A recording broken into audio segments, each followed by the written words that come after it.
President Biden set to make his State of the Union address. Biden is not doing well. And whether he will speak on Latin America. Live coverage from Washington, D.C. More troubles for a New Jersey senator. Senator Menendez used his power and influence to benefit the government of Egypt in various ways. After a dozen new criminal charges are thrown at him. And Miami hosts a special guest you wouldn't see coming. I thought it was gonna be good, but not that good. For a movie premiere on South Beach. These stories and more are coming up on Newsbreak. Good morning. Hello, South Florida. I'm Stan Bobrin. I'm Kenneth Bueno. Today is Thursday, March 7th, 2024. Live from the Lee Kaplan School of Journalism and Media in North Miami, this is Caplin News. The president preparing for tonight's State of the Union address. News outlets have pointed at President Biden for not addressing the Latin agenda enough. With his third and what may be his final State of the Union address happening tonight, the nation is anticipating what he will cover on Latin America. Caplin News Bureau reporter Sofia Bolivar is live outside the Capitol with more on this issue. Sofia? Good morning. Right behind me, President Biden will give his State of the Union address at 9 p.m. It is likely he will discuss Ukraine, Israel, Russia, immigration, and the economy, but what is unclear is if he will discuss the United States' relations with Venezuela and other Latin American countries. President Biden will define the end of his presidential term tonight, and whether he will address Latin American issues in depth is uncertain, but may be necessary in order to gain more Hispanic support in South Florida, particularly from Venezuelans. Biden is not doing well. People are either thinking of him in a very negative way or not thinking about him at all. Migrants, Hispanics, second gen, like people who are, longtime residents of here in South Florida, feel that the Biden administration has been way too lenient with Venezuela, way too ineffective. On Wednesday, the White House issued a press release regarding the persecution of political opponents and other human rights violations in Venezuela. Whether this topic will be brought up tonight is crucial to not only Venezuelans in the country, but to all Latinos. Venezuela, Ecuador, Argentina now, and all these countries that are struggling to find their pace and to keep their democracies should be more central to all the discourse of the border. According to the Pew Research Center, 36 million Latinos are registered to vote in 2024. The mention of how the United States will help Latin countries with their democracy may be crucial for Biden's campaign. For the Latino community, what Biden says tonight is highly anticipated. Reporting for Caplin News from Washington, D.C., I'm Sofia Bolivar. Thank you, Sophia. An embattled U.S. Senator this morning is resisting calls from fellow Democrats to resign. Yesterday, the Justice Department hit New Jersey's Bob Menendez with dozens of new federal charges. In the new charges, he is accused of causing his lawyers to mislead prosecutors about so-called car and mortgage loans. Prosecutors believe they weren't loans, but bribes from foreign governments. The indictment alleges that Senator Menendez used his power and influence to benefit the government of Egypt in various ways. In a statement, the senator said, quote, "These prosecutors are trying to get me to give in simply by making wild allegations again and again without actually proving anything. I am innocent and will prove it no matter how many charges they continue to pile on." This morning, former chairman of the Republican Party is confronted to be dropped of charges of video voyeurism following allegations against him. Yesterday, Christian Ziegler was cleared from the investigation that began in October after prosecutors declared too many inconsistencies within the woman's statement and concluded that the video gave the impression to be likely consensual. Ziegler's attorney said, in part, his client is relieved to be completely free of false allegations. The America's Trade and Investment Act, or the America's Act, was presented yesterday on Capitol Hill. We're back with Caplin News reporter Sofia Bolivar, who was there and has more details. Congresswoman Salazar hosted a press conference right here at the House of Representatives, launching the America's Act alongside Democratic New York Representative Adriano Espaillat. Florida's District 27 Representative Maria Elvira Salazar introduced the America's Act Wednesday morning. The goal of the proposed bill is to grow the American economy, expand partnerships and bring jobs to Latin America and the Caribbean, and counter China's economic influence in the Western Hemisphere. The America's Act will give $60 billion in loans and $10 billion in tax incentives to start with, to help those American companies to come back to this hemisphere. In her announcement, Salazar described the big prize of this act is to give the United States allies in Latin America the opportunity to join the USMCA, the free trade agreement between the United States, Mexico, and Canada.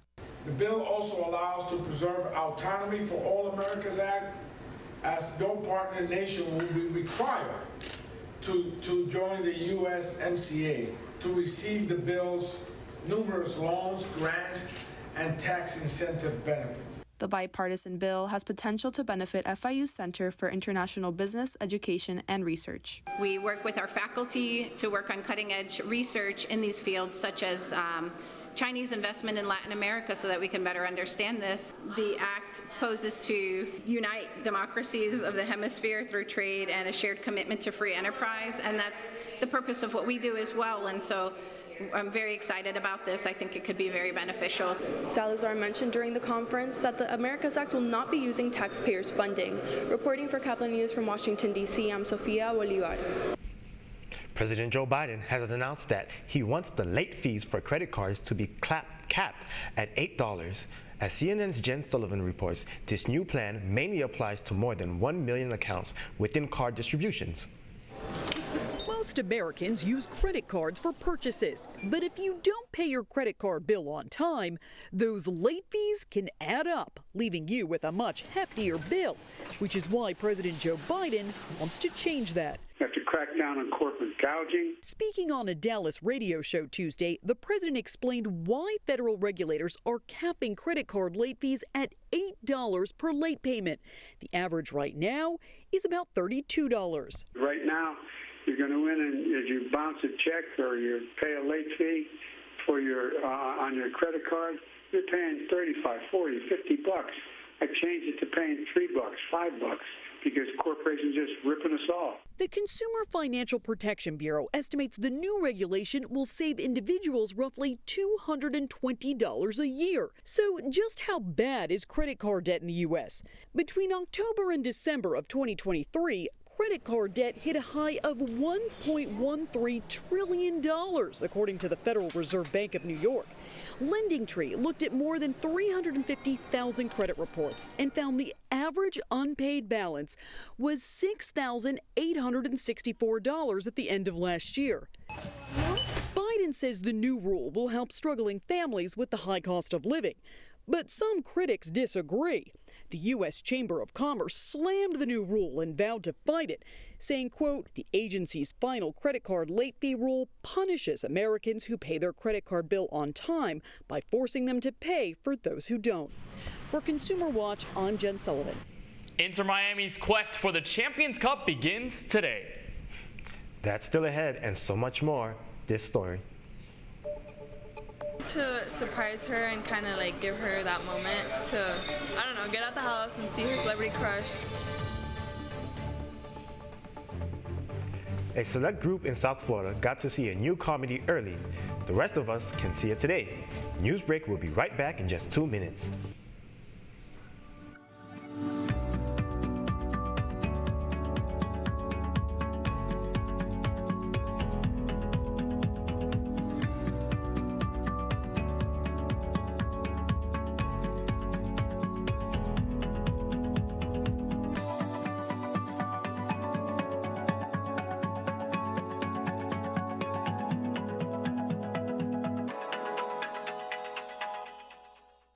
See us dream. See us remember. See us protest. You matter. Your feelings matter. Your identity matters. Everything about who you are matters. See us fight back. See us rebuild. See us shatter stereotypes.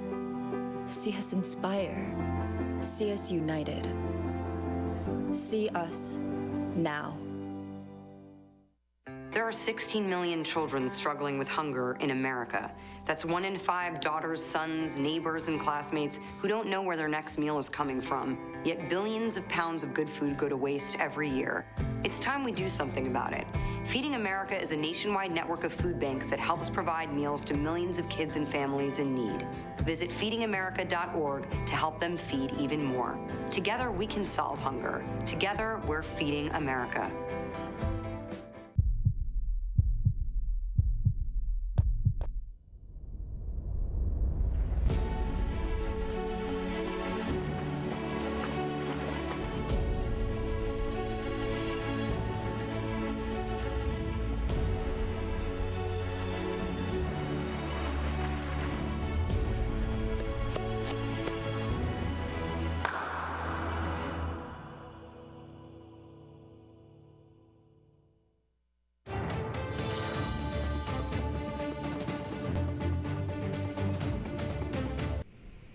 John Cena sending the message, "You can see me," in a new movie out today.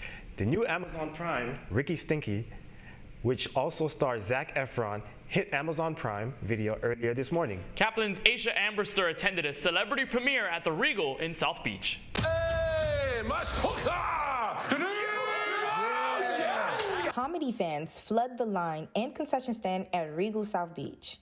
Everyone's excited for the March 7th release of Nikki, what up, man? starring Zac Efron and John Cena, who plays a peculiar character. Out tonight, ladies and gentlemen, so horny to be here. John Cena graced us with his presence on the red carpet. I got my heart and soul into this thing, and I've seen it, and I've laughed. I've laughed alone. I've seen it with a group. The theater has laughed. I just hope, you always hope the comedy translates. Oh, Rod. It's not what you think it is. It's just piss. Many people attended the premiere because they love John Cena, and love was returned without a shadow of a doubt. Every person who came up for a picture or autograph had their time with the pro wrestler and actor. Mom has a huge crush on John Cena, so I wanted to surprise her and kind of like give her that moment to, I don't know, get out the house and see her celebrity crush. So I never actually saw the trailer. I just came and I knew it was John Cena, so I knew it was going to be funny regardless. I was really taken with your friend Stanicki. He's got brass balls on him, that guy. I thought it was gonna be good, but not that good. That's why I hired him. That's awesome. You just said, what did you say? Just say it one more time. Laughing our way out the theaters, this is Aisha Ambrister, Caplin News. Tonight, Lionel Messi and Inter Miami start their run for the Champions Cup. They start against Nashville SC in a Leagues Cup rematch. It's one of 3 competitions that the Heroes will play. Messi is expected to play alongside his Barcelona teammate, Luis Suarez. The game will be in Nashville and starts late this evening at 9 p.m. You're watching Newsbreak, and we'll be coming right back. How prepared is your family if a tornado shows up at your doorstep, or a flood, or a hurricane? You can't just turn away a natural disaster. That's why it's important to go to ready.gov/plan now. It has the tools and tips you need to make an emergency plan with your family. So if disaster comes knocking, let's go. You'll be ready to help keep your family safe. It's just a pizza. Yes. Make a plan today.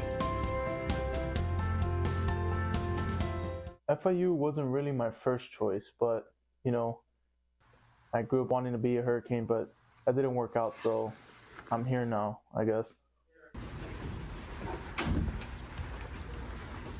Hey, man. Your shoes untied. Thank you, bro. Yeah, no problem.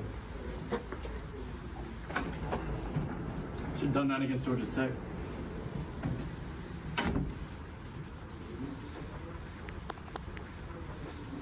Jordan knows he shouldn't eat this entire bowl of nachos, but tonight he's earned that right because a few hours ago in the middle of happy hour, he recognized a sign. Not from the gods or a bolt of lightning, but from a double heart, a kissy face, and a fourth ha in ha ha ha. That's when Jordan knew he was buzzed. So when it was time to go, he got a ride home instead of driving. Be a legend like Jordan. Recognize your buzzed warning signs and get a ride home. Buzz driving is drunk driving. I help our fellows design their paths as creative entrepreneurs. My experiences serving startups, creative businesses, and cultural organizations, and my journey as a queer mixed immigrant with Haitian and Arabic roots, inform the co-creative environment we foster at Radcliffe. We leverage our collective diversity to encourage the building of lifelong personal learning networks and mindsets that stimulate continuous innovation.